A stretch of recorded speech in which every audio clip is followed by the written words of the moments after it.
HD सच्ची कहानियों पर आप सभी का स्वागत है। मदीना के सबसे महंगे ऊंची इमारत बनने का प्रोजेक्ट शुरू होने लगा तो प्रोजेक्ट वाली जगह पर एक औरत की झोपड़ी आ गई। हुकूमत ने उसे एक आलीशान महल और करोड़ों रुपए की ऑफर की। वह ना मानी तो शहजादे को शक होने लगा कि जरूर झोपड़ी में कोई खास राज छुपा है। आधी रात को शहजादा हकीकत का पता लगाने जो ही झोपड़ी में दाखिल हुआ तो उसके पांव तले से जमीन निकल गई। ये देखकर वह अपनी झोपड़ी के बाहर बैठे ओंग रही थी। शायद थकावट की वजह से या दिन भर के कामों की वजह से उस पर नींद की वादी सवार थी। उसके चेहरे पर मेहनत की लकीरें साफ दिखाई दे रही थी। वह कुछ पल आराम करना चाहती थी ताकि फिर से ताज़ा हो सके।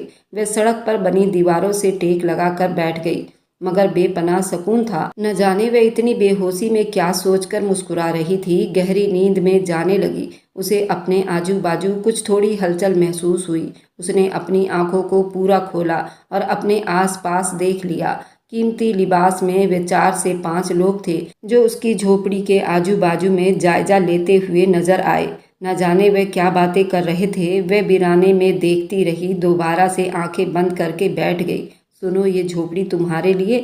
अब की बार उसे अपने करीब आवाज़ सुनाई दी तो उसने जल्दी आंखें खोल दी। हाँ, मेरी है। फिर उसने अपने शब्दों में जवाब दिया, हमें ये झोपड़ी यहाँ से हटानी पड़ेगी। वह हैरानी से उठकर खड़ी हुई। क्यों हटानी पड़ेगी? वह गुस्से से भरे शब्दों में बोली। उसकी नींद और थकावट दोनों ही उड़नछू हो गई थी। यह हमेशा से मेरी जगह है और मेरी रहेगी। इस धरती पर मौजूद कोई भी रूप मुझे यहाँ से नहीं हटा सकता। उसने अपने हाथ में पकड़ा डंडा जमीन पर दे मारा। नहीं, ऐसा नहीं है, आप गलत समझ रही हैं। असल में ये एक बहुत बड़ा प्रोजेक्ट बनने वाला है और आपकी झोपड़ी बीच में आ रही है। प्रोजेक्ट की शुरुआत के लिए आपको ये जगह खाली करनी होगी। उसके बदले हुकूमत आपको ज़मीन और रुपया दोनों दे रही है ताकि आप घर बनवा सके। बड़ा लंबा चौड़ा कोट पैंट पहने हुए आदमियों ने उसे बड़ी नरम शब्दों में पूरी बात समझाई थी। उसने जल्दी नामे सिर हिलाया। तुम मुझे करोड़ भी दोगे तब भी मैं ये जगह खाली ना करूँगी। हुकूमत मेरी मर्जी के बगैर तो मेरे आशियाने पर कुछ नहीं बना सकती। जब उस बुढ़िया ने गुस्से से कहा तो वह आदमी ठिठक गया। नहीं, आपकी मर्जी के बगैर हुकूमत आपके आशियाने पर कब्जा नहीं कर सकती। मेरी तरफ से साफ मना है। उसने साफ साफ शब्दों में तेज आवाज में बता दिया और हाथ में पकड़ा हुआ डंडा एक बार फिर जमीन पर मारकर अपनी झोपड़ी में जा घुसी। मदीने में अपनी रूहानी अहमियत और तारीख मकाम के बिना पर दुनिया भर के मुसलमानों के दिलों में खास मुकाम रखता है। शहर की सुंदरता और जियारत, हज उम्रा से हुकूमत वक्त से शहर की तरक्की के बारे में सोचती हुई मंसूबे की बुनियाद रखी। मदीने ने तरक्की की राह पकड़कर सहूलियत और आर्किटेक्चर में भी बेहतरीन बनावट। मदीना में शानदार होटल, शॉपिंग मॉल और रहने की इमारत भी शामिल किए गए। उन मंसूबों में एक नया मंसूबा शुरू होने जा रहा था। इन मंसूबों के तहत शहर के सबसे ऊंची इमारत की शुरुआत की जा रही थी जो न सिर्फ शहर के खूबसूरती का इजहार करती बल्कि उसके शानदार नक्काशी बिल्कुल अलग थे।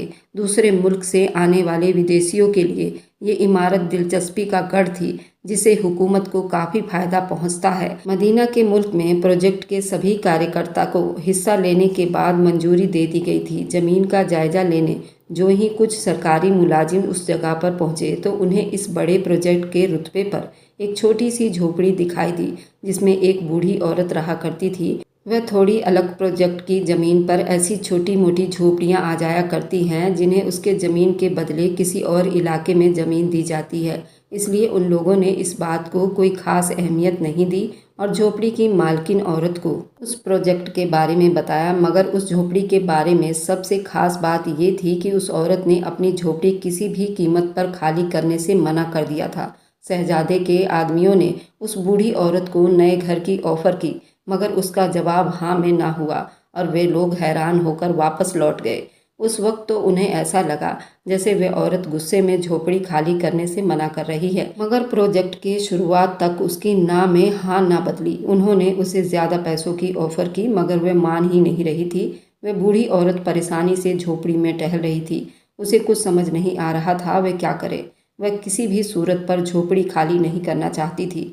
वह बेचैनी से घबरा रही थी। उसने देखा कि बड़ी बड़ी गाड़ियां रोजाना ही उसके इलाके में आ जाया करती हैं और वहां पर मौजूद लोगों की जायजा लेती हैं और ज़मीन नापते रहते हैं। शायद हुकूमत ने अब प्रोजेक्ट की शुरुआत करने का फैसला कर लिया था उस बूढ़ी औरत को हुकूमत से या उस प्रोजेक्ट से कुछ लेना देना नहीं था। हुकूमत एक छोड़ 100 प्रोजेक्ट बनाए, उसको क्या करना था जानकर।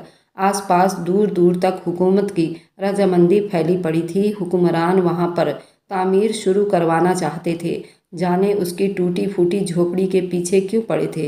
ये कहना गलत ना था कि उसने खून पसीना बहाकर ये झोपड़ी बनवाई थी। उसने हुकूमत से इजाज़त ना लेकर इतने बरसों लगाकर ये ज़मीन भी खरीदी थी। उसके पास ज़मीन के कागजात और झोपड़ी बनाने का इजाज़तनामा दोनों ही मौजूद था। तभी सरकार उसको बुलाकर बिन वजह तंग कर रही थी। न जाने क्यों ये लोग सुकून से क्यों नहीं जीने देते। अक्सर सोचती उसकी रातों की नींद उड़ चुकी थी। वह हर वक्त परेशान सी इधर उधर टहलती रहती थी। गाड़ियों को देखते और ज़मीन पर अपना डंडा मारकर इधर से उधर टहलती रहती। मंसूबे की शुरुआत हुई तो उसे दी जाने वाली ऑफ़र और पैसे बढ़ा दिए गए ताकि उसका जवाब हाँ में आए। लेकिन उसका जवाब अभी वही था जो हमेशा से था। आखिरकार बात शहजादे तक पहुंची तो ये सब सुनकर ताज्जुब का शिकार हुआ। वह खुद उस बूढ़ी औरत से मिलने आया। उसे एक आलीशान महल और करोड़ों रुपए के ऑफ़र की, मगर वह ना मानी। परेशान हाल झोपड़ी के अंदर फिक्रमंदी से औरत दिन रात अपनी जगह चक्कर काटती रही। आसपास के गाड़ियां और सरकारी अफसर के बार बार आने से उसकी नींद बिल्कुल हराम कर दिया था। वह अक्सर रात के अंधेरे में जागती रहती, झोपड़ी के आसपास टहलती, दूर दूर तक फैले खुले मैदान को देखती रहती। एक रात जब अंधेरे ने पूरे इलाके को घेर लिया था, हर तरफ कोहरा छाया हुआ था, झोपड़ी में आराम करने की कोशिश कर रही थी, अचानक बाहर से कदमों की टाप सुनाई दी।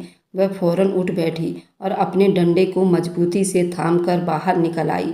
चांदनी रात में उसे कुछ लोग दिखाई दिए जो उसकी झोपड़ी के करीब कुछ बातें कर रहे थे। उनमें हुकूमत का राजा भी शामिल था। उसने उन्हें देखकर तेज शब्दों में कहा, यहाँ क्या कर रहे हो? शहजादे ने आगे बढ़कर नरम शब्दों में कहा, माँ जी, मैं आपसे एक आखिरी बार बात करने आया हूँ। मैं जानता हूँ आपकी जगह आपके लिए बहुत अहम है, मगर ये प्रोजेक्ट भी मुल्क के लिए बहुत अहम है। हमने आपको हर मुमकिन ऑफ़र की है। हम आपको नई जगह भी दे सकते हैं। आपकी ज़िंदगी को अच्छा बनाने के लिए हर मुमकिन कोशिश करेंगे। औरत के सख्त शब्दों में जवाब दिया, शहजादे, मैंने कहा कि मैं अपनी झोपड़ी किसी कीमत पर नहीं छोड़ूंगी। ये जगह मेरी जिंदगी की कहानी का हिस्सा है। मैं उसे किसी भी कीमत पर नहीं बेच सकती। शहजादा अब की बार थोड़ा मायूस हुआ था। माँ जी, आपकी बात अपनी जगह बिल्कुल ठीक है, मगर हमें इस प्रोजेक्ट पर मुकम्मल काम करना है। क्या आप हमें इतना बता सकती हैं कि ये जगह आपके लिए इतनी अहम क्यों है? और उसने शहजादे की आंखों में देखा और एक पल के लिए चुप हो गई। फिर उसने एक लंबी सांस भरी और कहने लगी, ये जगह सिर्फ एक झोपड़ी नहीं, ये मेरी ज़िंदगी की मेहनत का नतीजा है। मेरे सारी ज़िंदगी इसी झोपड़ी की भेंट है। यहाँ मेरी माँ ने मेरा हाथ पकड़कर अपनी ज़िंदगी की आखिरी सांस ली थी। इस जगह मेरे अपने प्यारे बच्चे एक एक करके छोड़ गए थे। यहाँ मैं अपनी ज़िंदगी के बेहतरीन साल गुजारे थे। इस जगह ने मुझे ज़िंदगी की मुश्किलात में सहारा दिया है। मैं यहाँ से जाना नहीं चाहती। शहजादा उसकी बात गौर से सुन रहा था। उसका नरम दिल हमदर्दी से लबरेज था।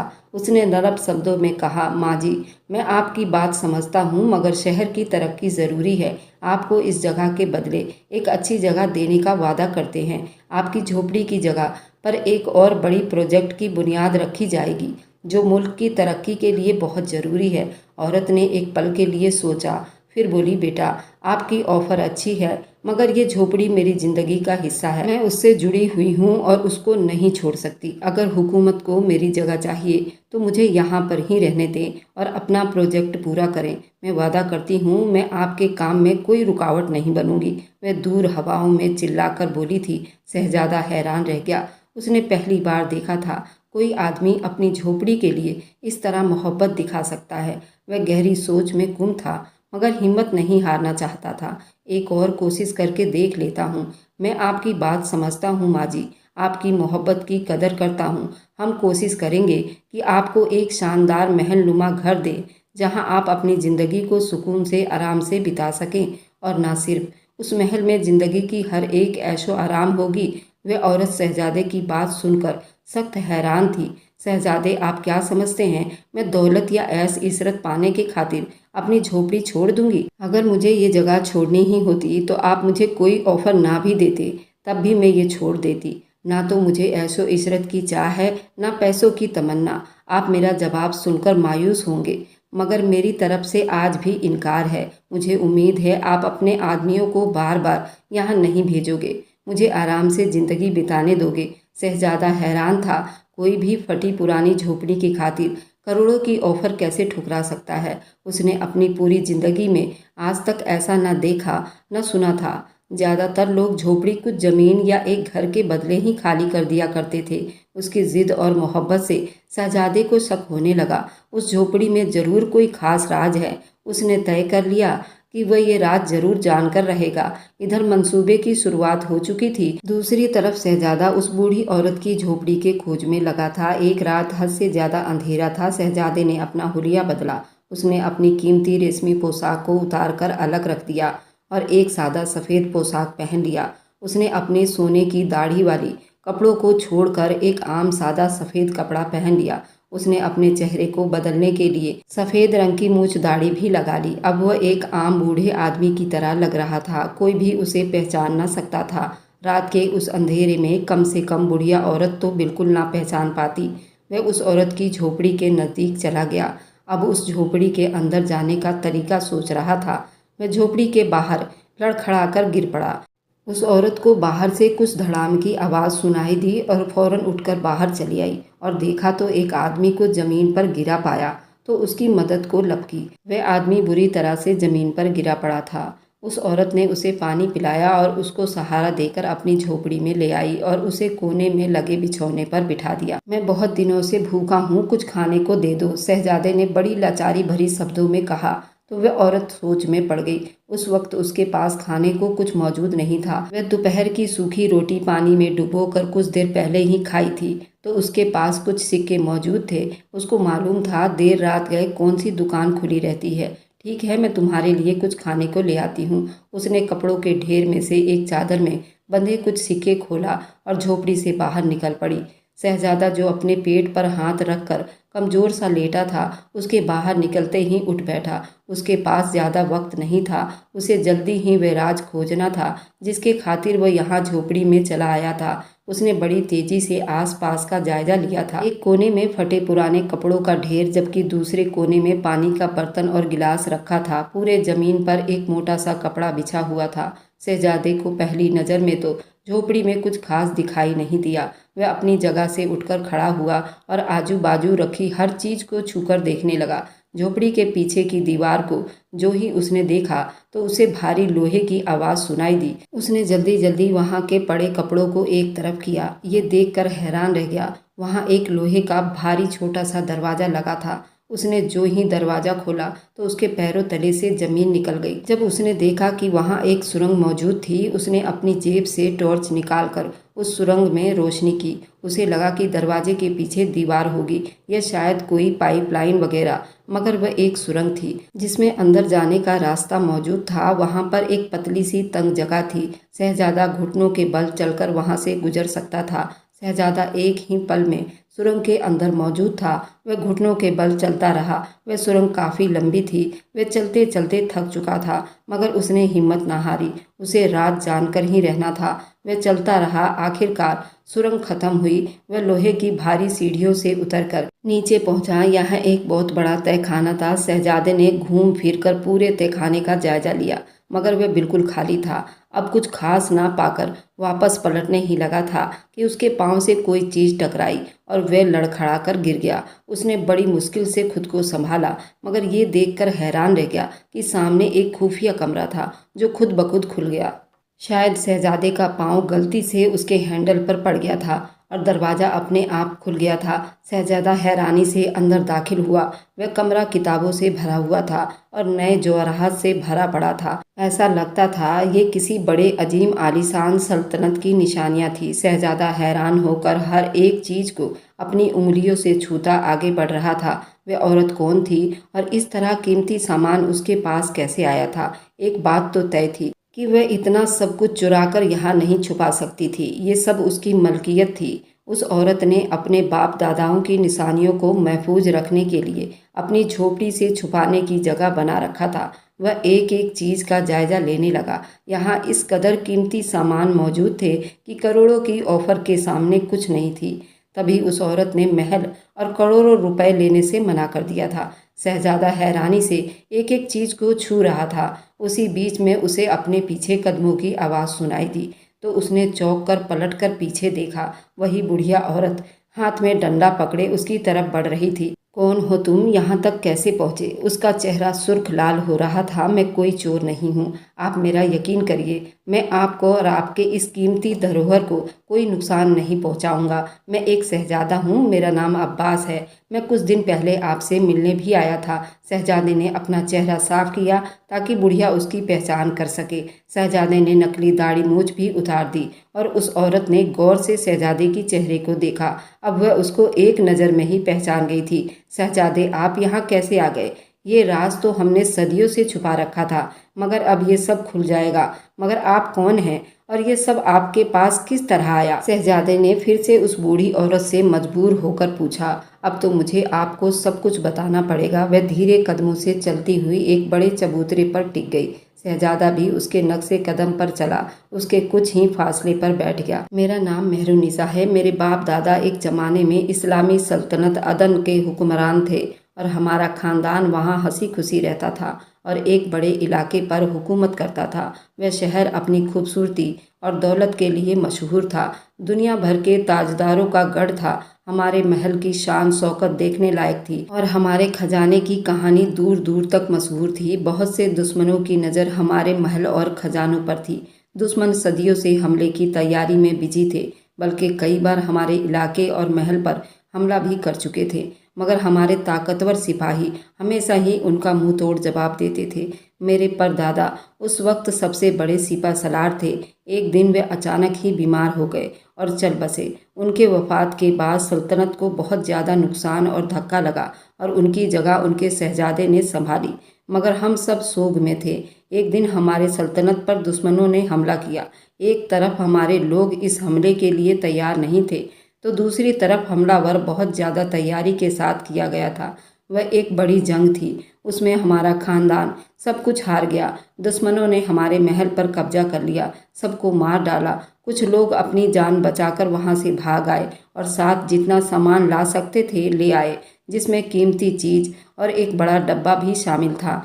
हम अपनी जान बचाने के लिए एक खुफिया रास्ते से फरार हुए थे। हमारे बाप दादा ने बनवाया था। वह रास्ता हमें महल के तहखाने से निकालकर जंगल के अंदर ले गया। हमने कई दिन जंगल में बिताए, मगर जंगल में दिन गुजारना बेहद मुश्किल था। वहाँ बड़े बड़े जंगली जानवर थे जो किसी भी वक्त हम पर हमला कर सकते थे। जंगल में अक्सर डाकू बसेरा करते थे, जिनसे हमारी जानों को सख्त खतरा था। हम वहाँ से शहर का रास्ता ढूंढते ढूंढते इस बड़े से घर में आ पहुँचे, जो शायद यहाँ किसी ने अपनी कुछ कीमती सामान रखने के लिए बनवाया था, मगर उस वक्त ये खाली था। शायद उसके मालिक यहाँ से जा चुके थे या मर चुके थे। हम इस घर में रहने लगे, मगर यहाँ से जाकर खाने पीने का इंतज़ाम करना बहुत मुश्किल था, क्योंकि शहर यहाँ से काफ़ी दूरी पर था। सारा रास्ता पहाड़ों से भरा हुआ था। धीरे धीरे शहर तरक्की करता रहा। दूर दूर तक इलाकों पर मकान और दुकान बनती गई। हम सब ने मिलकर इस तहखाने से बाहर का रास्ता सुरंग बना लिया, जिसमें से हम बाहर आने जाने और खाने पीने का इंतज़ाम करने में आसानी हो गई।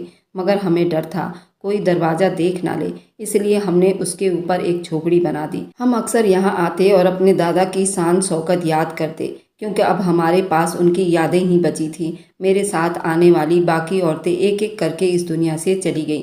मैं उस उम्र में काफ़ी छोटी थी।